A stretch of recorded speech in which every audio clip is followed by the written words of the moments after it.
Hello, my name is Millionaire, and I'm reading to you the doctor's opinion from the book Alcoholics Anonymous. This is the big book, and it is a very large print form of the big book, because I have glasses and I can't see. So, here we go. We of Alcoholics Anonymous believe that the reader will be interested in the medical estimate of the plan of recovery described in this book. Convincing testimony must surely come from medical men who have had experience with the sufferings of our members and have witnessed our return to health. A well-known doctor, chief physician at a nationally prominent hospital specializing in alcoholic and drug addiction, gave Alcoholics Anonymous this letter. To whom it may concern, I have specialized in the treatment of alcoholism for many years.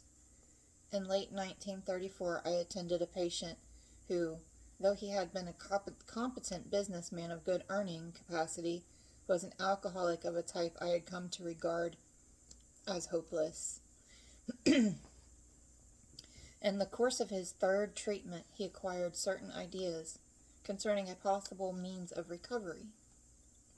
As part of his rehabilitation, he commenced to present his conception to other alcoholics, impressing upon them that they must do likewise with still others. This has become the basis of a rapidly growing fellowship of these men and their families. This man and over 100 others appear to have recovered. I personally know scores of cases who were of the type with whom other methods have failed completely. These facts appear to be extreme medical importance because of the extraordinary possibilities of rapid growth inherent in this group. They may mark a new epoch in the annals of alcoholism. These men may well have a remedy for thousands of such situations. You may rely on anything they say about themselves.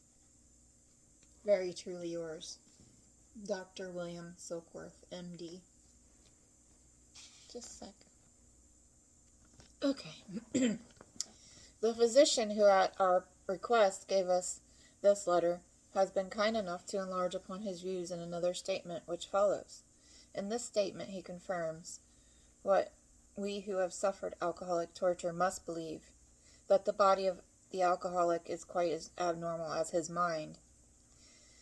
It did not satisfy us to be told that we could not control our drinking just because we were maladjusted to life, that we were in full flight from reality, or were outright mental defectives. These things were true to some extent, in fact to a considerable extent with some of us, but we were sure that our bodies were sickened as well. In our belief, any picture of the alcoholic which leaves out this physical factor is incomplete. The doctor's theory that we have an allergy to alcohol interests us. As laymen, our opinion as to its soundness may, of course, mean little, but as experienced drinkers, we can say that his explanation makes good sense. It explains many things for which we cannot otherwise account. Though we work out our solutions on the spiritual as well as the altruistic plane, and that means unselfish, just in case anyone doesn't know, we favor hospitalization for the alcoholic who is very jittery or befogged. More often than not, it is imperative that a man's brain be cleared before he is approached, as he has then a better chance of understanding and accepting what we have to offer. The doctor writes, the subject presented in this book seems to be of paramount importance to those afflicted with alcoholic addiction. I say this after many years' experience as a medical director of one of the oldest hospitals in the country, treating alcoholic and drug addiction. There was, therefore, a sense of real satisfaction when I was asked to contribute a few words on the subject, which is covered in such mastery detail in these pages. We doctors have realized for a long time that some form of moral psychology was of urgent importance to alcoholics, but its application presented difficulties beyond our conception. With our what with our ultra-modern back in 1939 standards, our scientific approach to everything, we are perhaps not well equipped to apply the powers of good that lie outside our synthetic knowledge. Many years ago, one of the leading contributors to this book came under our care in this hospital, and while here he acquired some ideas which he put into practical application at once. Later he requested the privilege of being allowed to tell his story to other patients here, and with some misgiving was consented. The cases we have followed through have been most interesting, in fact. Many of them are amazing. The unselfishness of these men, as we have come to know them, the entire absence of profit motive, and their community spirit is indeed inspiring to one who has labored long and wearily in this alcoholic field. They believe in themselves, and still more in the power which pulls chronic alcoholics back from the gates of death. Of course, an alcoholic ought to be freed from his physical craving for liquor, and this often requires a definite hospital procedure before psychological measures can be maximum benefit. We believe, and so suggested a few years ago, that the action of alcohol on these chronic alcoholics is a manifestation of an allergy, that the phenomenon of craving is limited to this case and never occurs in the average temperate drinker. Sorry, just a minute. Okay. So, where was I? These allergic types can never safely use alcohol in any form at all, and once having formed the habit and found they cannot break it, once having lost their self-confidence, their reliance upon things human, their problems pile up on them and become astonishingly difficult to solve. Frothy emotional appeal seldom suffices. The message which can interest and hold these alcoholic people must have depth and weight. In nearly all cases, their ideals must be grounded in a power greater than themselves if they are to recreate their lives. If any feels that as psychiatrists directing a hospital for alcoholics, we appear somewhat sentimental, let them stand with us a while on the firing lines, see the tragedies, the despairing wives, the little children. Let the solvings of these problems become a part of their daily work and even of their sleeping moments. And the most cynical will not wonder that we have accepted and encouraged this movement. We feel after many years of experience that we have found nothing which has contributed more to the rehabilitation of these men than the altruistic movement now growing up among them. Men and women drink essentially because they like the effect produced by alcohol. The sensation is so elusive that while they admit it is injurious, they cannot, after a time, differentiate the true from the false. Yes. To them, their alcoholic life seems the only normal one. They are restless, irritable, and discontented unless they can again experience the sense of ease and comfort which comes at once by taking a few drinks which they see others taking with impunity. after they have succumbed to the desire again, as so many do, and the phenomenon of craving develops. They pass through the well-known stages of a spree, emerging remorseful, with a firm resolution not to drink again. Yep. This is repeated over and over, and unless this person can experience an entire psychic change, there is very little hope of his recovery.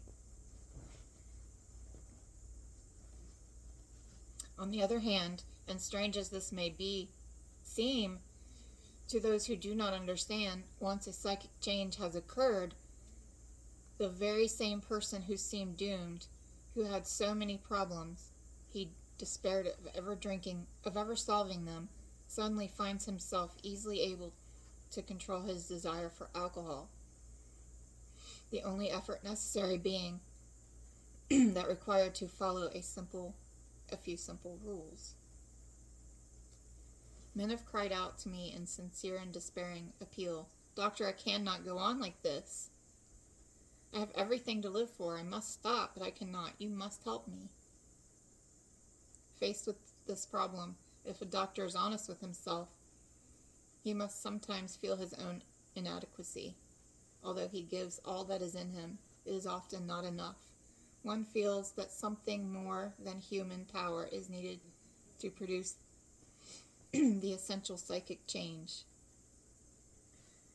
Though the aggregate of recovery resulting from psychiatric effort is considerable, we physicians must admit that we have made little impression upon the problem as a whole. Many types do not respond to the ordinary psychological approach. I do not hold with those who believe that alcoholism is entirely a problem of mental control. I have had many men who had, for example, worked a period of months on some problems or business deal which has to be settled on a certain day favorably to them. They took a drink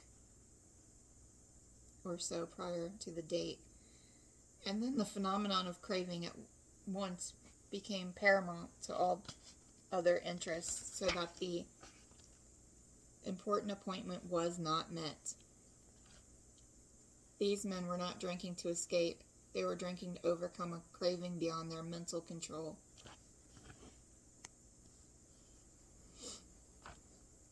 There are many situations which arise out of the phenomenon of craving, which cause men to make the supreme sacrifice rather than continue to fight. The classification of alcoholics seems most difficult, and in such much detail is outside the scope of this book. There are, of course, the psychopaths who are emotionally unstable. We are familiar with this type. They are always going on the wagon for keeps. They are over-remorseful and make many resolutions, but never a decision.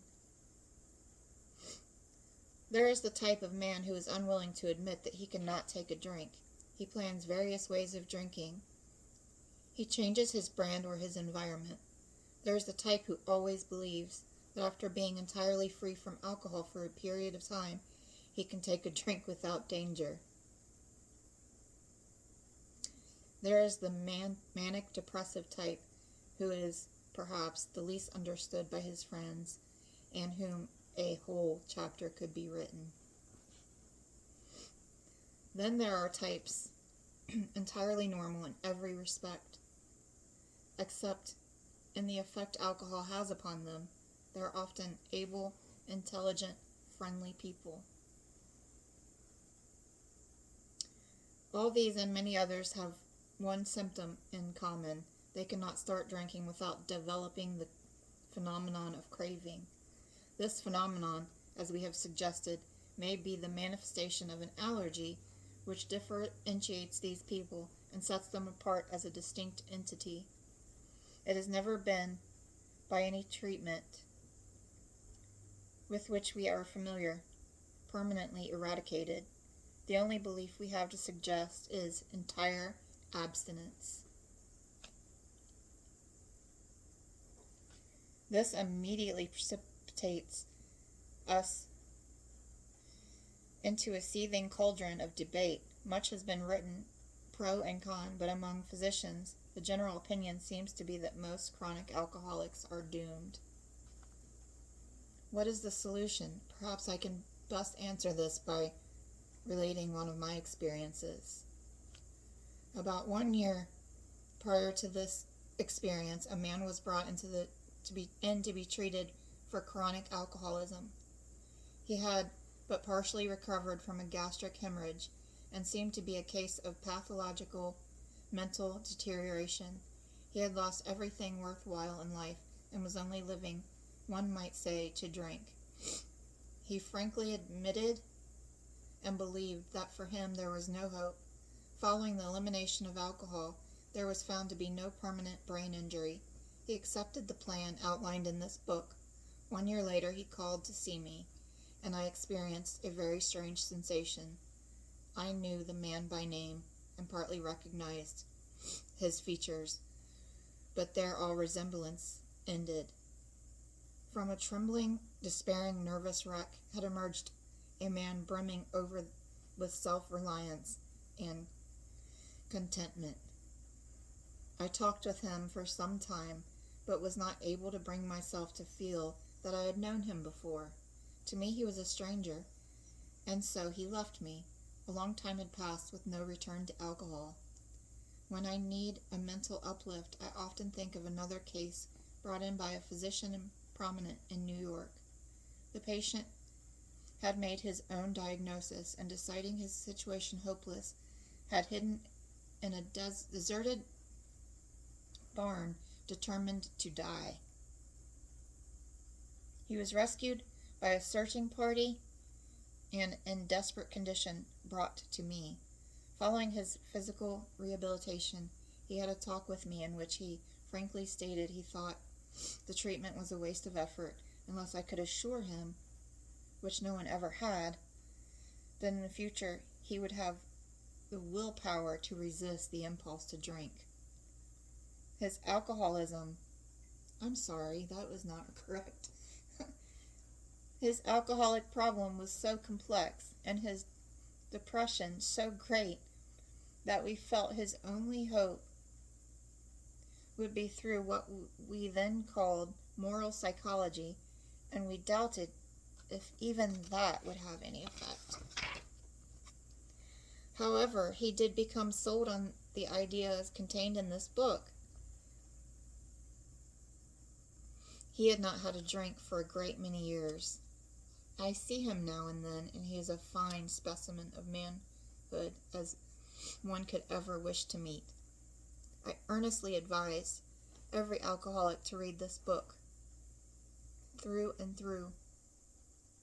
Perhaps he came to scoff. He may remain to pray. William D. Silkworth, M.D. The Doctor's Opinion. From the book Alcoholics Anonymous. I'm Melanie.